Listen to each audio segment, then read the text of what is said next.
ನಮಸ್ಕಾರ ಸ್ನೇಹಿತರೆ weekly current affair ಏನ್ ಮಾಡ್ತಾ ಇದೀವಿ. ಡಿಸೆಂಬರ್ ಮಂತ್ ನ ಎರಡನ 2 ವೀಕ್ಸ್ ನ ಕರೆಂಟ್ ಅಫೇರ್ ಗಳನ್ನ ಇವತ್ತಿನ ವಿಡಿಯೋದಲ್ಲಿ ಕವರ್ ಮಾಡೋಣ. ಮೋಸ್ಟ್ ಇಂಪಾರ್ಟೆಂಟ್ ಇದೆ, ಎನ್ವೈರನ್ಮೆಂಟಲ್ ರಿಲೇಟೆಡ್ ಇದೆ, ಮತ್ತೆ ರಿವರ್ ಲಿಂಕಿಂಗ್ ಬಗ್ಗೆ ಇದೆ. ಸೊ ತುಂಬಾ ಇಂಪಾರ್ಟೆಂಟ್ ಇದೆ, ಡಿಸ್ಕಸ್ ಮಾಡೋಣ. ನಾವು ಮಾಡಿರ್ತಕ್ಕಂಥ ಪ್ರೀವಿಯಸ್ ವೀಕ್ಲಿ ಕರೆಂಟ್ ಅಫೇರ್ಸ್ ನಮ್ಮ ವೀಕ್ಲಿಗೆ ಸಪರೇಟ್ ಪ್ಲೇಲಿಸ್ಟ್ ಇದೆ, monthly current affair separate playlist, ಅಲ್ಲಿನ ನೀವು ನೋಡಬಹುದು. ಲಿಂಕ್ಸ್ ನ ಇದೇ ವಿಡಿಯೋದ ಕೆಳಗೆ ಡಿಸ್ಕ್ರಿಪ್ಷನ್ ಬಾಕ್ಸ್ ಅಲ್ಲಿ ಕೊಟ್ಟಿರ್ತೀನಿ, ವಿಡಿಯೋಗಳ ಲಿಂಕ್ಸ್. ಹಾಗೆ ನಮ್ಮ ಟೆಲಿಗ್ರಾಮ್, ಇನ್ಸ್ಟಾಗ್ರಾಮ್ ಫಾಲೋ ಮಾಡಿ ಮಾಡ್ಕೊಳ್ಳಿ, ಅದರ ಲಿಂಕ್ಸ್ ಕೂಡ ಇದೇ ವಿಡಿಯೋದ ಕೆಳಗೆ ಡಿಸ್ಕ್ರಿಪ್ಷನ್ ಬಾಕ್ಸ್ ಇದೆ ಸ್ನೇಹಿತರೆ. ಬನ್ನಿ, ಹಾಗೆ ನಾನು ತಡ ಮಾಡಲ್ಲ, ಮುಂದಿನ ಎಲ್ಲ ಎಕ್ಸಾಮ್ಸ್ ಕೂಡ ಹೆಲ್ಪ್ ಆಗುತ್ತೆ. ಡೀಟೇಲ್ ಡಿಸ್ಕಸ್ ಮಾಡೋಣ. And this is most important question. ನಮ್ಮ ರಾಷ್ಟ್ರೀಯ ಮಾನವ ಹಕ್ಕುಗಳ ಆಯೋಗದ ಸದಸ್ಯರ ಆಯ್ಕೆ ಸಮಿತಿ ಬಗ್ಗೆ ಕೇಳಿರ್ತಕ್ಕಂಥ ಕ್ವಶನ್. ಯಾಕೆ ಬಂತು ಇದು? ನ್ಯೂಸ್ ಅಲ್ಲಿ ಏನ್ ನ್ಯೂಸ್ ಅಲ್ಲಿ ಇತ್ತು? National human rights commission chairman ನ ನೇಮಕ ಮಾಡಿದ್ದಾರೆ. ಯಾರವರು ಕೇಳಬಹುದು ಎಕ್ಸಾಮ್ ಅಲ್ಲಿ. ಅಂಡ್ ಇದಕ್ಕೆ ಸಂಬಂಧಪಟ್ಟಂತೆ ನಿಮಗೆ ನ್ಯಾಷನಲ್ ಹ್ಯೂಮನ್ ರೈಟ್ಸ್ ಕಮಿಷನ್ ಶಾಸನಾತ್ಮಕ ಸಂಸ್ಥಾನ, ಸಾಂವಿಧಾನಿಕ ಸಂಸ್ಥಾನ ಕೇಳಬಹುದು, ಸ್ಟ್ಯಾಟ್ಯೂಟರಿ ಬಾಡಿನ ಅಥವಾ ಕಾನ್ಸ್ಟಿಟ್ಯೂಷನಲ್ ಬಾಡಿನ, ಅದ್ರ ಬಗ್ಗೆ ಕೇಳಬಹುದು. ಮತ್ತೆ ಅದನ್ನ ಆಯ್ಕೆ ಸಮಿತಿ ಯಾರು ಇರ್ತಾರೆ, ಅದರ ಎಷ್ಟು ಜನ ಇರ್ತಾರೆ ಆ ಒಂದು ನ್ಯಾಷನಲ್ ಹ್ಯೂಮನ್ ರೈಟ್ಸ್ ಕಮಿಷನ್ ಅಲ್ಲಿ, ಅಧಿಕಾರಾವಧಿ ಯಾವುದು, ಅಧಿಕಾರಾವಧಿ ಏನು, ಇವೆಲ್ಲ ಕೇಳ್ತಾರೆ. ಫಸ್ಟ್ ನೋಡೋಣ ಕ್ವಶನ್ ಏನು. ಇಲ್ಲಿ ಆಯ್ಕೆ ಸಮಿತಿ ಬಗ್ಗೆ ಕೇಳಿರ್ತೇನೆ. ಓಕೆ, ಪ್ರಧಾನಮಂತ್ರಿಗಳು, ಲೋಕಸಭೆಯ ಸ್ಪೀಕರ್, ಕೇಂದ್ರ ಗೃಹ ಸಚಿವರು, ರಾಜ್ಯಸಭೆ ಉಪಾಧ್ಯಕ್ಷ, ಸಂಸತ್ತಿನ ಉಭಯ ಸದನಗಳಲ್ಲಿ ವಿರೋಧ ಪಕ್ಷ ನಾಯಕರು, ಸಂಸದೀಯ ವ್ಯವಹಾರಗಳ ಸಚಿವರು. ಯಾವ ಆಪ್ಷನ್ಸ್ ಕರೆಕ್ಟ್? ಅಂದ್ರೆ ನ್ಯಾಷನಲ್ ಹ್ಯೂಮನ್ ರೈಟ್ಸ್ ಕಮಿಷನ್ ನ ಒಂದು ಸಮಿತಿಯಲ್ಲಿ ಇರ್ತಕ್ಕಂಥ ಸದಸ್ಯರು ಅಥವಾ ಚೇರ್ಮನ್ ಆಯ್ಕೆ ಮಾಡ್ಬೇಕಾದ್ರೆ ಯಾರ್ಯಾರು ಆ ಒಂದು ಕಮಿಟಿ ಇರುತ್ತೆ, ಆ ಕಮಿಟಿಲಿ ಯಾರ್ಯಾರು ಇರ್ತಾರೆ?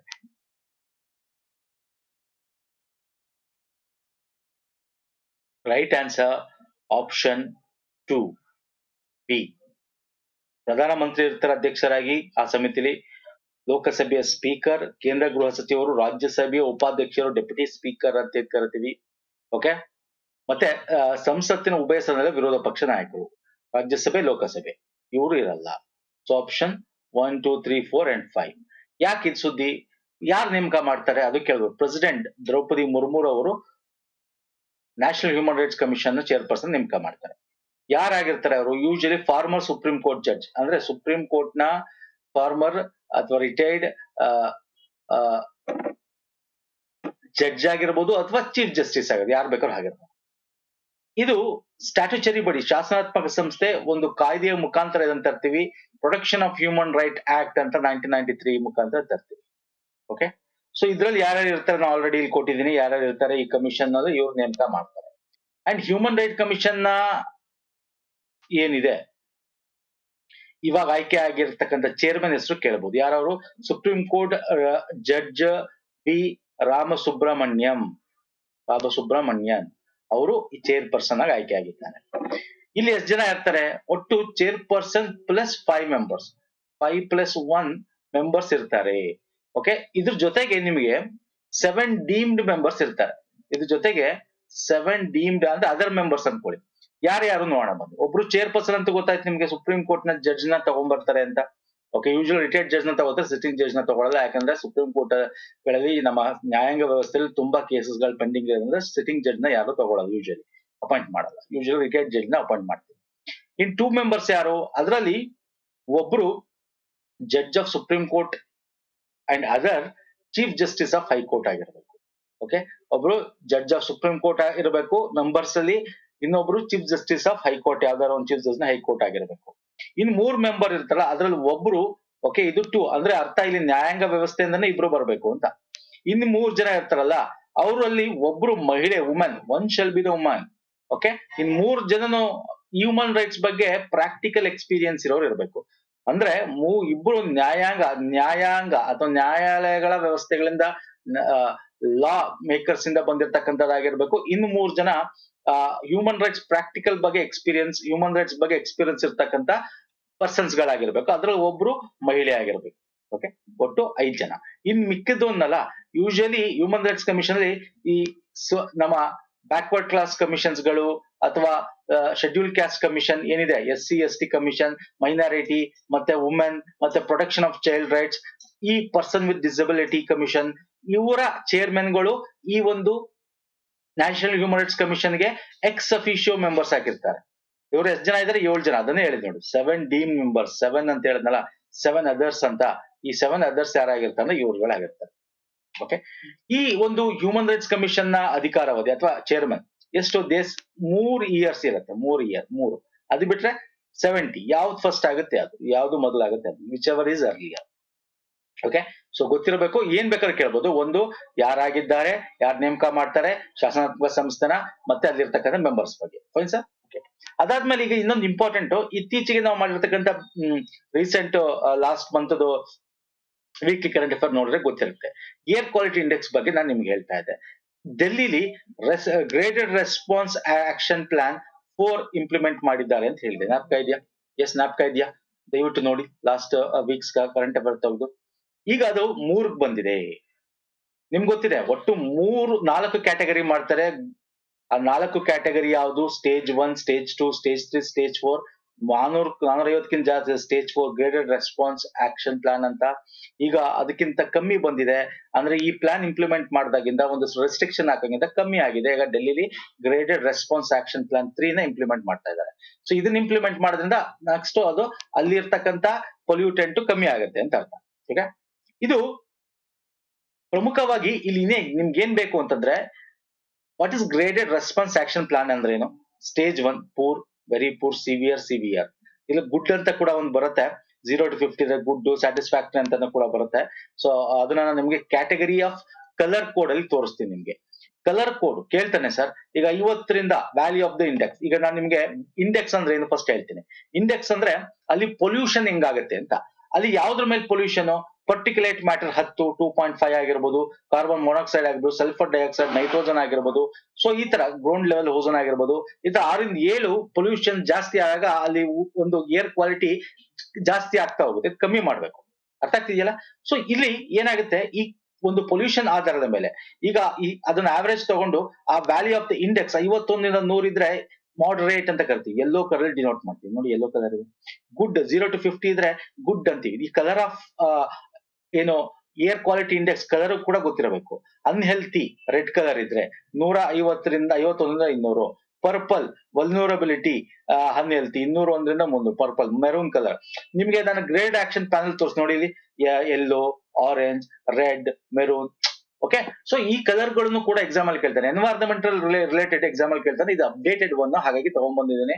ಸೊ ತಿಳ್ಕೊಳ್ಳಿ, ವಿತ್ ಬೇಸಿಕ್ಸ್ ನ ನಿಮ್ಗೆ ಕವರ್ ಮಾಡಿದ್ದೀನಿ ಸ್ನೇಹಿತರೆ. Fine sir. ನೆಕ್ಸ್ಟ್ ಬರ್ತೀನಿ, ಜಂಪ್ಡ್ ಡೆಪಾಸಿಟ್ಸ್. ಕೆಲವೊಮ್ಮೆ ಇತ್ತೀಚೆಗೆ ಸುದ್ದಿಯಲ್ಲಿ ಕಂಡು ಬರುತ್ತೆ. ಇದು ಯಾವ್ದರೊಂದಿಗೆ ಸಂಬಂಧಿಸಿದೆ? ಜಂಪ್ ಡೆಪಾಸಿಟ್ಸ್ ಇವಾಗೆಲ್ಲ ನಿಮ್ಗೆ ಗೊತ್ತು. ಫೋನ್ ಪೇ ಅಲ್ವಾ, Google pay, UPI, especially UPI payment ಮಾಡ್ತೀರಾ. ಈ ಪೇಮೆಂಟ್ ಸಂಬಂಧಪಟ್ಟಂತೆ ಇರ್ತಕ್ಕಂಥ ಒಂದು ಫ್ರಾಡ್ ಇದು. ಮೊಬೈಲ್ ಹಣ ಬಳಕೆದಾರನ ಗುರಿಯಾಗಿಸುವ ಒಂದು ಹೊಸ ಹಗರಣ ಇದು ಜಂಪ್ಡ್ ಡೆಪಾಸಿಟ್ ಅಂತಕ್ಕಂಥದ್ದು. ಚೆನ್ನೈಯಲ್ಲಿ ಇದ್ರ ಬಗ್ಗೆ ಅಲ್ಲಿನ ಒಂದು ಕ್ರೈಮ್ ವಿಂಗು ಇದ್ರ ಬಗ್ಗೆ ಒಂದು ನೋಟಿಫಿಕೇಶನ್ ಹೊರಡಿಸುತ್ತೆ. ಏನಪ್ಪಾ ಇದು ಅಂತಂದ್ರೆ, ಪೀಪಲ್ ನ ವಾರ್ನ್ ಮಾಡುತ್ತೆ. ಏನ್ ಪೀಪಲ್? ನಿಮ್ಮನ್ನ ಟಾರ್ಗೆಟ್ ಇಟ್ಕೊಂಡು ಒಂದಷ್ಟು ಜನ ಜಂಪ್ ಡೆಪಾಸಿಟ್ ಅಂದ್ರೆ, ಈಗ ಏನು ಸಿಂಪಲ್ ಆಗಿ ಹೇಳ್ತಾ ನೋಡಿ. ಈಗ ಏನ್ ಗೊತ್ತಾ, ಒಂದು 5,000 ರೂಪಾಯಿ ಅಥವಾ 2,000 ರೂಪಾಯಿ ಹಾಕ್ತಾರೆ ನಿಮ್ಮ ಅಕೌಂಟ್ಗೆ ಯೂನಿಫೈಡ್ ಪೇಮೆಂಟ್ ಇಂಟರ್ಫೇಸ್ ಮುಖಾಂತರ. ನೀವೇನ್ ಮಾಡ್ತಾರೆ, ಅಯ್ಯೋ ಎಲ್ಲಿ ಯಾರು ಕಳಿಸಂಗಿಲ್ಲ, ಹೆಂಗ್ ಬಂದ್ಬಿಡ್ತು ಅಂತ ತಕ್ಷಣ ನೀವೇನ್ ಮಾಡ್ತೀರಾ, ಅಕೌಂಟ್ ಓಪನ್ ಮಾಡ್ತೀರಾ. ಇವ್ರು ಏನ್ ಮಾಡ್ತಾರೆ, UPI ಇಂಟರ್ಫೇಸ್ ಮಾಡಿದ ತಕ್ಷಣ ನೀವು ಅನ್ನೊಂದು ಅಕೌಂಟ್ ಇಂದ ಬಂದಿರುತ್ತೆ ನಿಮಗೆ. ತಕ್ಷಣ ಏನ್ ಮಾಡ್ತಾರೆ, ಇಮಿಡಿಯೇಟ್ ವಿತ್ಡ್ರಾವಲ್ ರಿಕ್ವೆಸ್ಟ್ ಕಳಿಸ್ತಾರೆ ಅವರು. ಇನಿಷಿಯೇಟ್ ವಿತ್ಡ್ರಾವಲ್ ಸ್ಕ್ಯಾಮರ್ಸ್ ಇವರು. ವಿತ್ಡ್ರಾವಲ್ ರಿಕ್ವೆಸ್ಟ್ ಕಳಿಸ್ತಾರೆ. ನೀವೇನಾದ್ರು ತಕ್ಷಣ ಇವಾಗ ಎಲ್ಲಿಂದ ಬಂದ್ ದುಡ್ಡು ಅಂತ ತಕ್ಷಣ ಅಕೌಂಟ್ ಓಪನ್ ಮಾಡೋದು. ಓಕೆ. ಅಕೌಂಟ್ ಓಪನ್ ಮಾಡೋದು. SMS ಡೆಪಾಸಿಟ್ ಬಂದ ತಕ್ಷಣ ನೀವು ಇದು ಮಾಡೋದಾದ, ನೀವು ಅಕೌಂಟ್ ಓಪನ್ ಮಾಡ್ಬಿಟ್ರೆ ಆಯ್ತು. ನಿಮ್ಗೆ ಪಿನ್ ಇರುತ್ತೆ, ಪರ್ಸನಲ್ ಐಡೆಂಟಿಫಿಕೇಶನ್ ಪಿನ್ ಅಂತ. ಈ ಡೆಪಾಸಿಟ್ ಹಾಕಿದ್ನ ನೀವು ಚೆಕ್ ಮಾಡಕ್ಕೋಸ್ಕರ ಆ ಪಿನ್ ಹಾಕೋದು ಅಥವಾ ಅಕೌಂಟ್ ಓಪನ್ ಮಾಡೋದು. ಹಿಂಗ್ ಮಾಡಿದಾಗ ಅವರು ವಿತ್ಡ್ರಾವಲ್ ರಿಕ್ವೆಸ್ಟ್ ಕಳಿಸ್ತಾರೆ, ಅದು ಅಪ್ರೂವ್ ಆಗ್ಬಿಡುತ್ತೆ. ನೀವು ಹಾಗಾಗಿ ಇದನ್ನ ಮಾಡಕ್ ಹೋಗ್ಬಾರ್ದು ಅಂತ ಹೇಳ್ತಾ ಇದಾರೆ. ಅಂದ್ರೆ ನೀವು ನೋಡ್ಬೇಕು. ಯಾವಾಗ ನೋಡ್ಬೇಕು?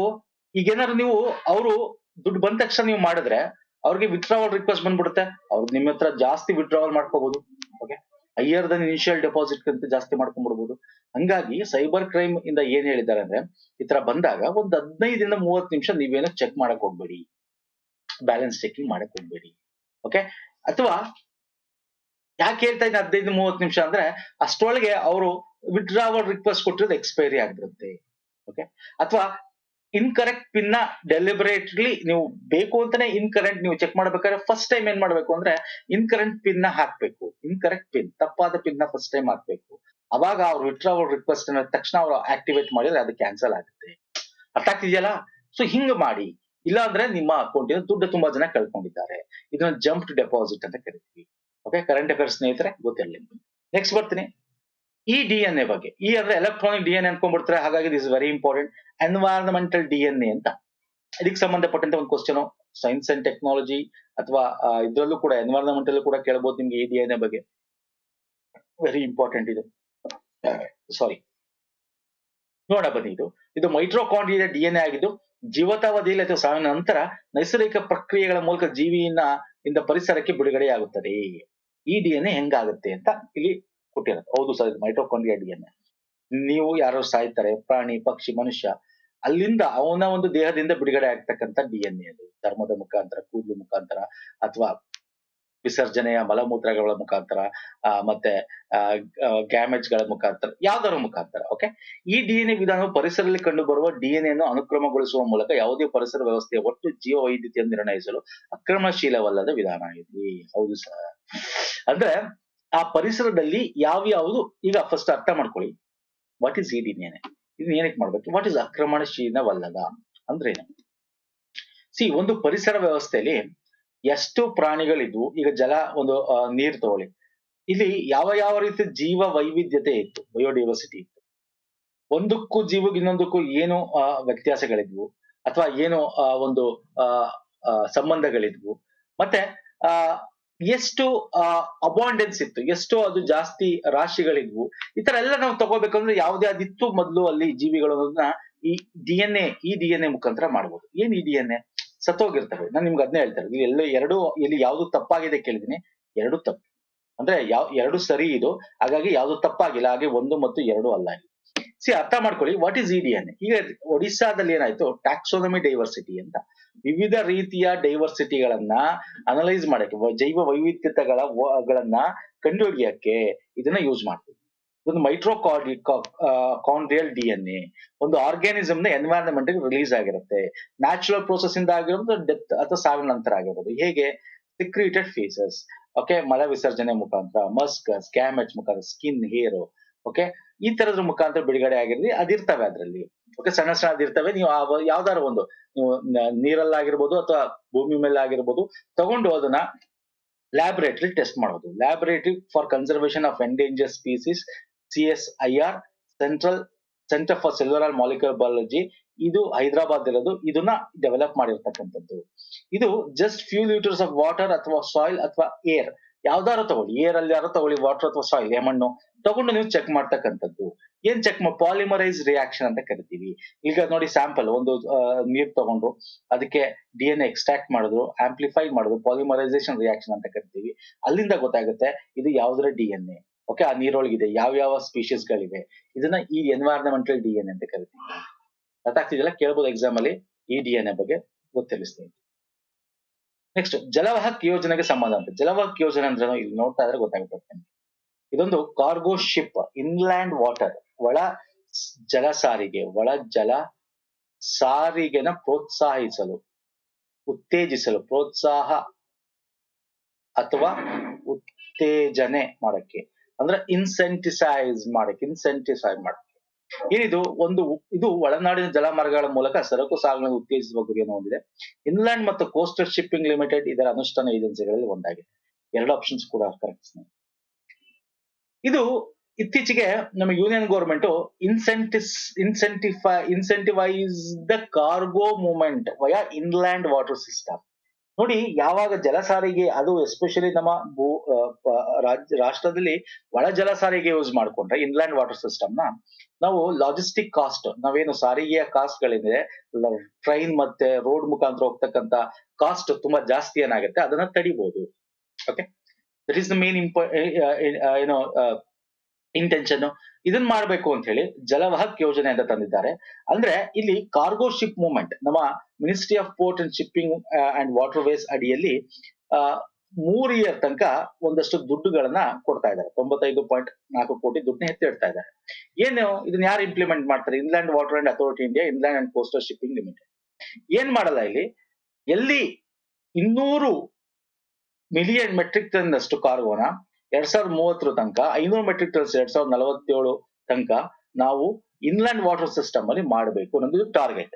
ಓಕೆ, ಹಾಗಾಗಿ ಇನ್ಸೆಂಟಿವೈಸಿಂಗ್ ಅಂತ ಇನ್ಸೆಂಟಿವ್ ಕೊಡ್ತಾರೆ ಸರ್. ಯಾರಿಗೆ? ಕಾರ್ಗೋ ಶಿಪ್ ಗಳಿಗೆ. ಏನ್ ಕೊಡ್ತಾರೆ?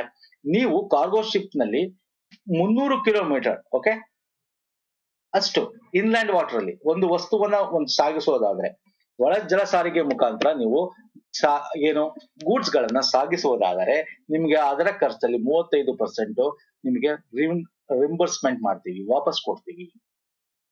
ಅಂದ್ರೆ ಅರ್ಥ ನಿಮ್ಗೆ 65% ದುಡ್ಡು ಖರ್ಚಾಗುತ್ತೆ. ಓಕೆ, ನೀವು ಎಲ್ಲಿ ಸಾಗಣೆ ಮಾಡ್ತೀರಾ ಅಲ್ಲಿ ನೀವು ಒಂದಷ್ಟು ದುಡ್ಡು ಉಳಿಸ್ಬೋದು. ಇದರಿಂದ ಉತ್ತೇಜನ ಕೊಟ್ಟಂಗಾಗತ್ತೆ. ಇದರಿಂದ ರೈಲು ಮತ್ತೆ ರಸ್ತೆಗಳಲ್ಲಿ ಸಾಗಣೆ ಮಾಡ್ತಕ್ಕಂಥ ಖರ್ಚುಗಳು ಉಳಿತಾಯವಾಗುತ್ತದೆ. ಅಲ್ಲಿಂದ ಜಾಸ್ತಿ ಫ್ಯೂಯಲ್ ಕನ್ಸಂಪ್ಷನ್ ಆಗುತ್ತೆ, ಎನ್ವೈರನ್ಮೆಂಟಲ್ ಕನ್ಸಂಪ್ಷನ್ ಜಾಸ್ತಿ ಆಗುತ್ತೆ, ರಿಲಿ ಎಫೆಕ್ಟಿವ್. ಹಾಗಾಗಿ ದಿಸ್ ಇಸ್ ವೆರಿ ಇಂಪಾರ್ಟೆಂಟ್. ಇದನ್ನ ನ್ಯಾಷನಲ್ ವಾಟರ್ ವೇ 1 to 16 ನಲ್ಲಿ ಮಾಡ್ಬೇಕು ಅನ್ಕೊಂಡಿದ್ದಾರೆ. ಹಾಗಾಗಿ ಇದ್ರ ಬಗ್ಗೆ ನ್ಯೂಸ್ ಹೇಳ್ತೀವಿ. ಜಲವ ಸ್ಕೀಮ್ ಅಂತಕ್ಕಂಥದ್ದು ಏನು ಅಂತ ಅರ್ಥ ಆಗ್ತಿದೆಯಲ್ಲ? ಎಸ್. ನೆಕ್ಸ್ಟ್ ಬರ್ತೀನಿ ಸ್ನೇಹಿತರೆ. ಭಾರತದ ಮೊದಲ ಮಧುಮೇಹ ಬಯೋ ಬ್ಯಾಂಕ್ ಎಲ್ಲಿ ಸ್ಥಾಪನೆ ಮಾಡ್ತಾ ಇದ್ದಾರೆ? ಸಿಂಪಲ್ ಕ್ವಶನ್ ಬೇಕಾದ್ರೆ ಕೇಳ್ಬೋದು ಈ ತರ. ಮಧುಮೇಹ ಬಯೋ ಬ್ಯಾಂಕ್ ಎಲ್ಲಿ ಇದೆ?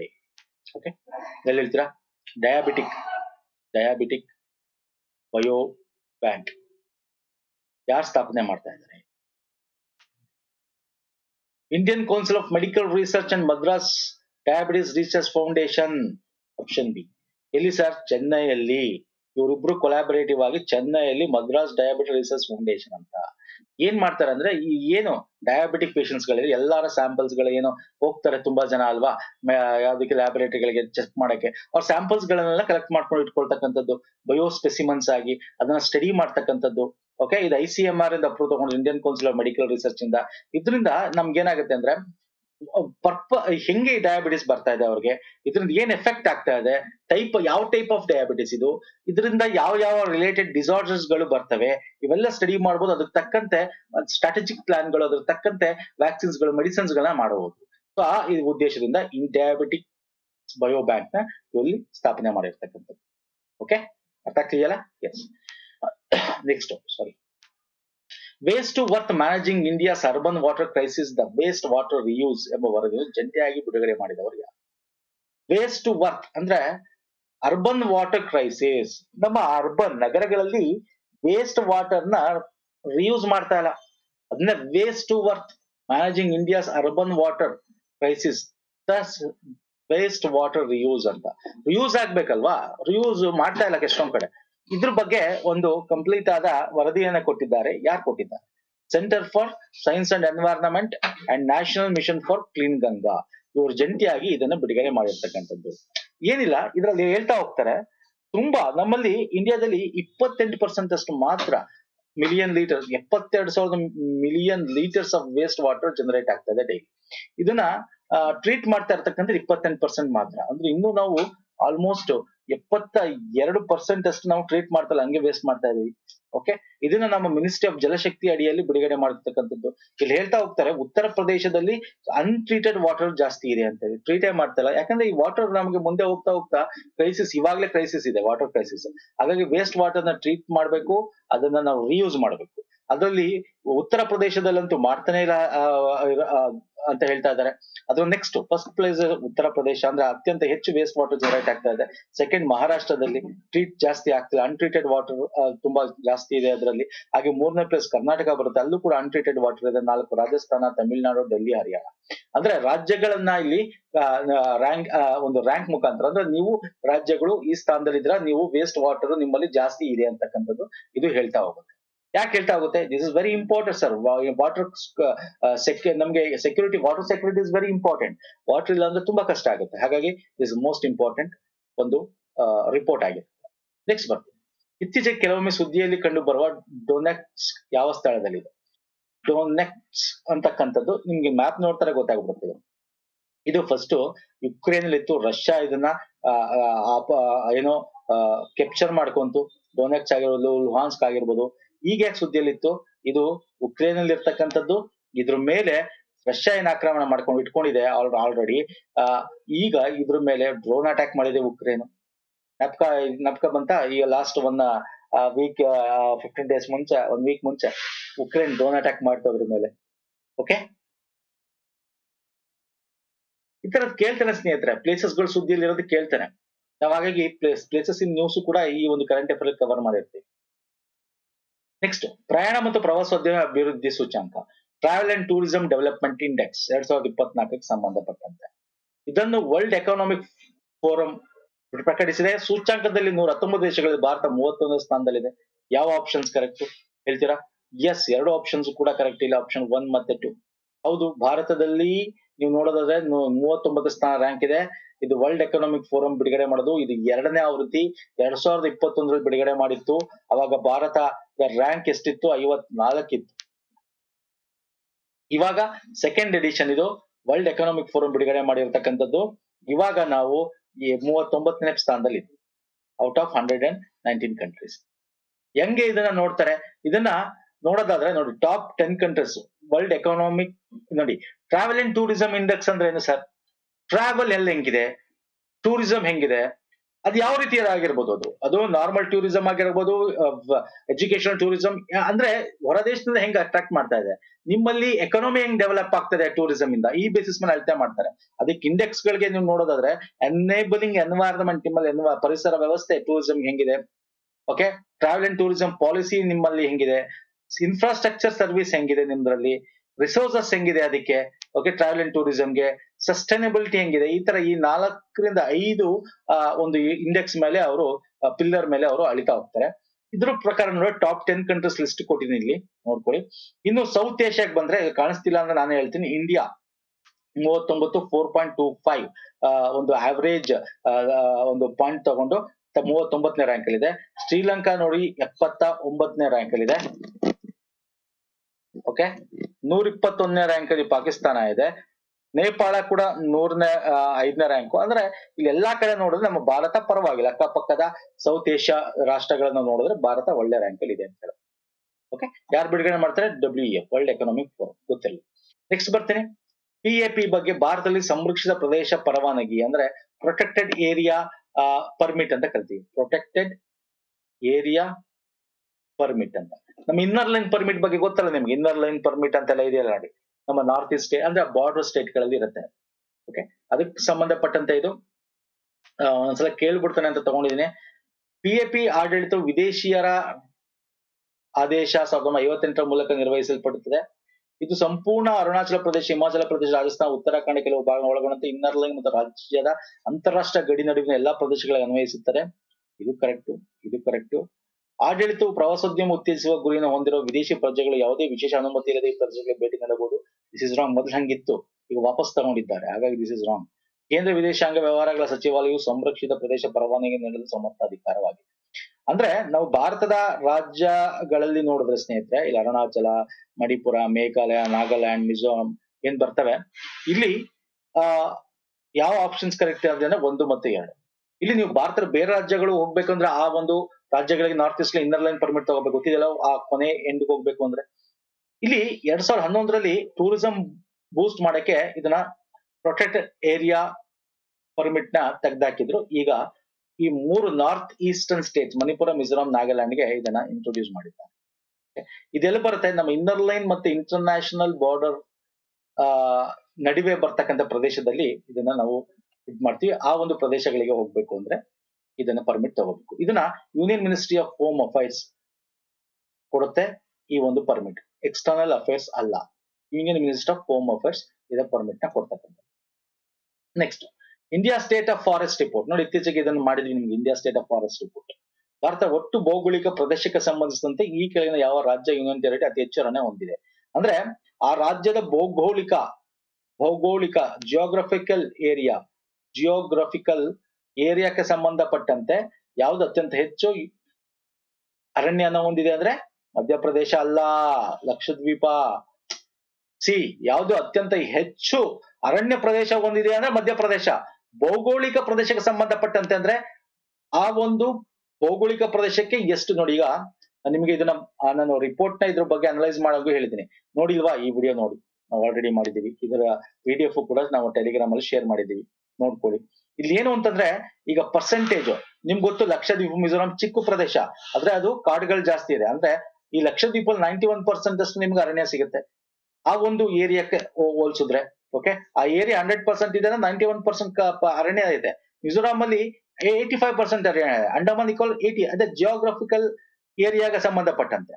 ಅದೇ ನೀವು total largest forest tree cover ಎಲ್ಲಿದೆ ಅಂತ ಕೇಳಿದ್ರೆ ಅಲ್ಲಿ ಜಿಯೋಗ್ರಫಿಕಲ್ ಏರಿಯಾ ಅಂತಲ್ಲ, ಲಾರ್ಜೆಸ್ಟ್ ತುಂಬಾ ಅಂದ್ರೆ ಎಷ್ಟು ಸ್ಕ್ವೇರ್ ಕಿಲೋಮೀಟರ್ ಜಾಸ್ತಿ ಇದೆ ಅಲ್ಲಿ ಅಂತ ನೋಡಿದ್ರೆ ಮಧ್ಯಪ್ರದೇಶ ಫಸ್ಟ್ ಬರುತ್ತೆ, ಆಮೇಲೆ ಅರುಣಾಚಲ್ ಪ್ರದೇಶ, ಆಮೇಲೆ ಮಹಾರಾಷ್ಟ್ರ.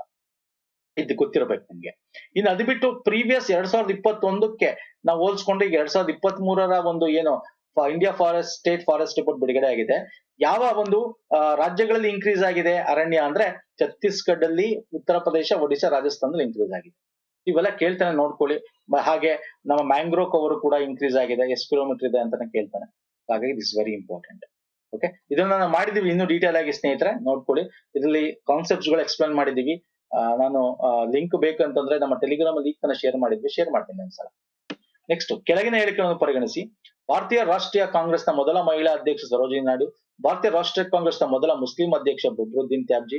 1924ರ ಬೆಳಗಾವಿಯಲ್ಲಿ ನಡೆದ ಕಾಂಗ್ರೆಸ್ 39ನೇ ಅಧಿವೇಶನವು ಮಹಾತ್ಮ ಗಾಂಧಿಯವರ ಅಧ್ಯಕ್ಷತೆ ನಡೆದ ಏಕೈಕ ಅಧಿವೇಶನವಾಗಿತ್ತು. ಇದು ಕರೆಕ್ಟ್, ಇದು ಕರೆಕ್ಟ್, ಇದು ರಾಂಗ್. ಭಾರತೀಯ ರಾಷ್ಟ್ರೀಯ ಕಾಂಗ್ರೆಸ್ನ ಮೊದಲ ಮಹಿಳಾ, ಅದು ಭಾರತೀಯ ಮೊದಲ ಮಹಿಳಾ ಅಧ್ಯಕ್ಷ ಸರೋಜಿನಿ ನಾಯ್ಡು. ರಾಷ್ಟ್ರೀಯ ಕಾಂಗ್ರೆಸ್ನ ಮೊದಲ ಅಧ್ಯಕ್ಷ ಯಾರೋ ಸರೋಜಿನಿ ನಾಯ್ಡು ಅಲ್ಲ. ಯಾವ್ದು ತಪ್ಪಾಗಿದೆ ಅಂತ ಕೇಳಿರೋದು ಕೇವಲ ಒಂದು ತಪ್ಪಾಗಿದೆ, ಯಾವ್ದು ಅಂದ್ರೆ ಆಪ್ಷನ್ 1 ತಪ್ಪಾಗಿದೆ. ಯಾಕೆ ಈ ಕ್ವಶನ್ ತಗೊಂಡೆ? ಫಸ್ಟ್ ವುಮೆನ್ ಯಾರು ಸರ್? ಅನ್ನಿ ಬೆಸೆಂಟ್, ಆಮೇಲೆ ಸರೋಜಿನಿ ನಾಯ್ಡು ಬರ್ತಾರೆ. ಭಾರತದ ಮೊದಲ ಮಹಿಳೆ ಯಾರು ಅಂದ್ರೆ ಸನ್ಮುಖ್. ಫಸ್ಟ್ ವುಮೆನ್ ಆಫ್ INC ಅಂದ್ರೆ ಇದು. ಯಾಕೆ? ಈಗ ನಮ್ಮ 100 ವರ್ಷಗಳಾಗಿದೆ ಸರ್. 1924ರಲ್ಲಿ ಬೆಳಗಾಮಲ್ಲಿ ಗಾಂಧೀಜಿಯವರು ಏಕೈಕ ಒಂದು ಅಧ್ಯಕ್ಷತೆ ವಹಿಸ್ಕೊಂಡಿದ್ದು ಇಂಡಿಯನ್ ನ್ಯಾಷನಲ್ ಕಾಂಗ್ರೆಸ್. ಈಗ ಅದನ್ನ ಸೆಲೆಬ್ರೇಟ್ ಮಾಡ್ತಾರೆ ಬೆಳಗಾಮಲ್ಲಿ 100 ವರ್ಷ ಆಗಿದೆ ಅಂತ. ರಾಹುಲ್ ಗಾಂಧಿ, ಮಲ್ಲಿಕಾರ್ಜುನ್ ಖರ್ಗೆ, ನಮ್ಮ ರಾಜ್ಯದ ಮುಖ್ಯಮಂತ್ರಿಗಳು ಎಲ್ಲ ಹೋಗಿದ್ರು ಮೊನ್ನೆ ತಾನೆ. ಹಂಗಾಗಿ ಕೇಳಬಹುದು, ಅಲ್ಲಿ ಡಿಸ್ಕಷನ್ಗಳು ತುಂಬಾ ಆಯ್ತು. ಮುಖ್ಯಮಂತ್ರಿಗೆ, ನಮ್ಮ ರಾಜ್ಯದ ಮುಖ್ಯಮಂತ್ರಿಗಳ ಒಂದು ಪುತ್ಥಳಿ 50 ಅಡಿ ಪುತ್ಥಳಿ ಮಾಡ್ಬೇಕು ಅಂತೆಲ್ಲ ಬೇರೆ ಜನ ಎಲ್ಲ ಡಿಸ್ಕಸ್ ಮಾಡಿದ್ರು, ಪೇಪರ್ ಎಲ್ಲ ಓದಿರ್ತೀರ ನೀವು. ಸೊ ಇಲ್ಲಿ ಆ ಒಂದು ಪರ್ಪಸ್ ಇಂದ ಈ ಕ್ವಶನ್ ತಗೊಂಡಿದ್ದೀನಿ. ಅಲ್ಲಿ ವಿಜಯನಗರ ಅಂತ ಒಂದು ವೆನ್ಯೂ ಮಾಡಿ, ಒಂದು ಗೇಟ್ ವೇ ಮಾಡಿ, ಗೋಪುರ ಆಫ್ ವಿರೂಪಾಕ್ಷ ಟೆಂಪಲ್ ಹಂಪಿ ತರ ಮಾಡಿ ಅಲ್ಲಿ ಇದನ್ನ ಉದ್ಘಾಟನೆ ಮಾಡಿರ್ತಾರೆ. ಹಂಗಾಗಿ ಇದನ್ನ ಎಕ್ಸಾಮ್ ಅಲ್ಲಿ ಕೇಳಬಹುದು. ಅಂಡ್ ಲಿಸ್ಟ್ ಕೊಡ್ತೀನಿ, ಒಂದ್ಸಲ ನೋಡ್ಕೊಳ್ಳಿ ಯಾರು ಮೊದಲ ಅಧ್ಯಕ್ಷರಾಗಿದ್ರು. ನೋಡಿ, ಸುದ್ದಿಯಲ್ಲಿ ಇದೆಲ್ಲ 100 ವರ್ಷ ಆಗಿದೆ, ಇದ್ರ ಬಗ್ಗೆ ಇನ್ನೂ ಡೀಟೇಲ್ ಆಗಿ ಕೇಳ್ತಾನೆ. ನಾವು ಮುಂದೆ ತಗೊಂಡ್ ಮಾಡೋಣ ಇನ್ನೂ ಡೀಟೇಲ್ ಆಗಿ ಈ ಒಂದು INC ಬಗ್ಗೆ, ಈ ಒಂದು 100 ವರ್ಷ ಆಗಿರೋದ್ರ ಬಗ್ಗೆ. ಓಕೆ, ಮುಂದೆ ಮಾಡೋಣ. ಬಟ್ ಪ್ರಮುಖವಾಗಿ ಇದರ ಸ್ಟ್ಯಾಟಿಕ್ ಪೋರ್ಷನ್ ಅಕ್ಕಪಕ್ಕ ನೋಡೋದಾದ್ರೆ INCಯ ವಾರ್ಷಿಕ ಅಧ್ಯಕ್ಷರು ಯಾವ ಒಂದು ಇದ್ರಲ್ಲಿ ಯಾರ್ಯಾರಾಗಿದ್ರು, ಪ್ರಥಮ ಕನ್ನಡಿಗ ಯಾರು, ಮುಸ್ಲಿಂ ಯಾರು, ಪ್ರಥಮ ಆಂಗ್ಲ ಅಧ್ಯಕ್ಷ ಯಾರು, ಮತ್ತೆ ಸ್ವರಾಜ್ ಒಡಕು ಎಲ್ಲ ಆಯ್ತು, ಕಾಂಗ್ರೆಸ್ ಒಡಕು ಘೋಷಣೆ ಎಲ್ಲ ಆಯ್ತು, ಕಾಂಗ್ರೆಸ್ ಒಡಕು ಎಲ್ಲ ಆಯ್ತು, ಪ್ರಥಮ ಮಹಿಳಾ ಅಧ್ಯಕ್ಷ ಯಾರು, ಭಾರತದ ಪ್ರಥಮ ಮಹಿಳಾ ಅಧ್ಯಕ್ಷ ಯಾರು, ಓಕೆ, ಪೂರ್ಣ ಸ್ವರಾಜ್ ಘೋಷಣೆ ಎಲ್ಲ ಆಯ್ತು. ಸೊ ಇವೆಲ್ಲ ನಿಮಗೆ ಯಾರ್ಯಾರ ಅಧ್ಯಕ್ಷ ಆಗಿರೋ ಗೊತ್ತಿರಬೇಕು. ಇಲ್ಲಿ ಒಂದಷ್ಟು ಕೊಟ್ಟಿದ್ದೀನಿ, ಲಾಸ್ಟ್ ಅಂಕೆ ಏನೇನಂತ ನೋಡ್ಕೊಳಿಸ್ತೀನಿ. ನೆಕ್ಸ್ಟ್ ಬರ್ತೀನಿ ಸರ್. ಕೆನ್ ಬೆಟ್ವಾ ಲಿಂಕ್ ಯೋಜನೆ ರಾಷ್ಟ್ರೀಯ ದೃಷ್ಟಿಕೋನ ಯೋಜನೆ ಅಡಿಯಲ್ಲಿ ನದಿಗಳನ್ನು ಜೋಡಿಸುವ ಯೋಜನೆ ಆಗಿದೆ. ಕೆನ್ ನದಿ ಮತ್ತು ಬೆಟ್ವಾ ನದಿ ಯಮುನಾ ನದಿಯ ಉಪನದಿಗಳು. ಯಾಕೆ ಸುದ್ದಿಯಲ್ಲಿತ್ತು? ಅದಕ್ಕಿಂತ ಮುಂಚೆ ಇದ್ರ ಬಗ್ಗೆ ಆಪ್ಷನ್ಸ್ ಯಾವ್ದು ಸರಿ ಅಂತ ಹೇಳ್ಬೋಣ. 2 ಆಪ್ಷನ್ಸ್ ಕೂಡ ಸರಿ, 1 ಮತ್ತು 2. ಇದನ್ನ ರಿವರ್ ಲಿಂಕ್ ಪ್ರಾಜೆಕ್ಟ್ ನ ಇನಾಗ್ರೇಟ್ ಮಾಡಿದ್ದಾರೆ. ಅಂದ್ರೆ ಪ್ರೈಮ್ ಮಿನಿಸ್ಟರ್ ಮಧ್ಯಪ್ರದೇಶದಲ್ಲಿ Ken Betwa river link project ಗೆ ಒಂದು ಫೌಂಡೇಶನ್ ಸ್ಟೋನ್ ಹಾಕಿದ್ದಾರೆ, ಅಡಿಗಲ್ಲು ಹಾಕಿದ್ದಾರೆ. ಎಸ್, ಸ್ಟಾರ್ಟ್ ಮಾಡ್ತಾ ಇದ್ದಾರೆ ಇದನ್ನ. ತುಂಬಾ ಇಶ್ಯೂಸ್ ಇದೆ ಇದರಲ್ಲಿ, ಬಟ್ ಸ್ಟಿಲ್ ಇದಕ್ಕೆ ಸ್ಟಾರ್ಟ್ ಮಾಡ್ತಾ ಇದ್ದಾರೆ. ಕೆನ್ ಬೆಟ್ವಾ ಅಂತಕ್ಕಂಥದ್ದು ಏನು ಉಪನದಿ, ಯಾವ್ದು? ಯಮುನಾ ನದಿಯ ಉಪನದಿ. ಇದೆರಡುನು ಅಂದ್ರೆ ಉತ್ತರ ಪ್ರದೇಶ, ಯೂಶಲಿ ಬುಂದೇಲ್ಖಂಡ ರೀಜನ್ಗೆ ತುಂಬಾ ಹೆಲ್ಪ್ ಆಗುತ್ತೆ. ಇದು ಬುಂದೇಲ್ಖಂಡ ರೀಜನ್ ವಾಟರ್ ಕ್ರೈಸಿಸ್ ಜಾಸ್ತಿ, ಹಂಗಾಗಿ ಅದು ಡ್ರಾಟ್ ಎಫೆಕ್ಟೆಡ್ ಏರಿಯಾ. ಆಲ್ಮೋಸ್ಟ್ 13 ಜಿಲ್ಲೆಗಳು ಬರುತ್ತೆ ಉತ್ತರ ಪ್ರದೇಶ ಮತ್ತು ಮಧ್ಯಪ್ರದೇಶದ ರಾಜ್ಯಗಳಲ್ಲಿ ಇದು. Okay, this is very important ಸ್ನೇಹಿತರೆ. ಇದು first interlinking of river project of national perspective plan. ಇದನ್ನ ಯಾರು ಇಂಪ್ಲಿಮೆಂಟ್ ಮಾಡ್ತಾರೆ? Special purpose vehicle called Ken Betwa link project authority ಅಂತ. ಇನ್ನು ಇದ್ರ ಬಗ್ಗೆ ಹೇಳೋದಾದ್ರೆ, ಕೆನ್ ಬೆಟ್ವಾ ನೋಡಿ, ಇಲ್ಲಿ ಮಧ್ಯಪ್ರದೇಶ, ಇದು ನಿಮಗೆ ಬೆಟ್ವಾ ರಿವರ್, ಇದು ಕೆನ್ ರಿವರ್. ಇಲ್ಲಿ ನೋಡಿ ಕಾಣಿಸ್ತಾ ಇದೆಯಾ? ಇಲ್ಲಿ ಫೇಸ್ 1 ಫೇಸ್ 2 ಅಂತ 2 ಕಡೆ ಮಾಡ್ತಾರೆ. ನೋಡಿ, ದಾಗಮ್ ಡ್ಯಾಮ್ ಇದೆ, ಇದನ್ನ ಫೇಸ್ 1 ಅಂತ, ಇದನ್ನ ಫೇಸ್ 1 ಅಡಿಯಲ್ಲಿ, ಇದು ಫೇಸ್ 2 ಅಡಿಯಲ್ಲಿ ಮಾಡ್ತಾರೆ. 2 ಫೇಸ್ ಅಡಿಯಲ್ಲಿ ಮಾಡ್ತೀವಿ ನೋಡಿ, ಲಿಂಕ್ ಆಗ್ತಾ ಇದೆ. ಇದೆರಡು ಲಿಂಕ್ ಮಾಡ್ತಕ್ಕಂಥದ್ದು. ಇದರಿಂದ ಏನು ಉಪಯೋಗ? 13 ಡಿಸ್ಟ್ರಿಕ್ಟ್ಸ್ ಆಫ್ ಉತ್ತರ ಪ್ರದೇಶ, ಮಧ್ಯಪ್ರದೇಶ ಜಿಲ್ಲೆಗಳಿಗೆ ನೀರು ಸಿಗುತ್ತೆ. ಓಕೆ, ಇರಿಗೇಷನ್ 2.62 lakhs ಹೆಕ್ಟೇರ್ಗೆ ಇರಿಗೇಷನ್ ಆಗುತ್ತೆ. ಓಕೆ. ಮತ್ತೆ ಇಲ್ಲಿ 62 ಜನರಿಗೆ ಕುಡಿಯುವ ನೀರು ಸಿಗುತ್ತೆ. 103 ಮೆಗಾವ್ಯಾಟ್ ಹೈಡ್ರೋ ಪವರ್ ಮತ್ತೆ ಸೋಲಾರ್ ಪವರ್ ಗಳ ಜನರೇಷನ್ ಆಗುತ್ತೆ ಇದರಿಂದ. ಬಟ್ ಇಶ್ಯೂಸ್ ಇದೆ, ಹೌದು, ಇಲ್ಲ ಅಂತೇನಿಲ್ಲ. First of all 98 square kilometre Ponna national park ಮುಳುಗುತ್ತೆ. Ponna national tiger reserve ಮುಳುಗುವಂತ chances ಇದೆ. ಅಂದ್ರೆ ಅಬೌಟ್ 2 to 3 ಮಿಲಿಯನ್ ಟ್ರೀ ಇಲ್ಲಿ ಈ ಒಂದು ಪ್ರಾಜೆಕ್ಟ್ ಇಂದ 2 ರಿಂದ 3 ಮಿಲಿಯನ್ ಟ್ರೀಸ್ ಗಳು ಇದರಿಂದ ಧರೆಗುಳಿತವೆ, ಅಂದ್ರೆ ಉದುರುತ್ತವೆ, ಅಂದ್ರೆ ಕಟ್ ಮಾಡ್ಬೇಕಾಗತ್ತೆ.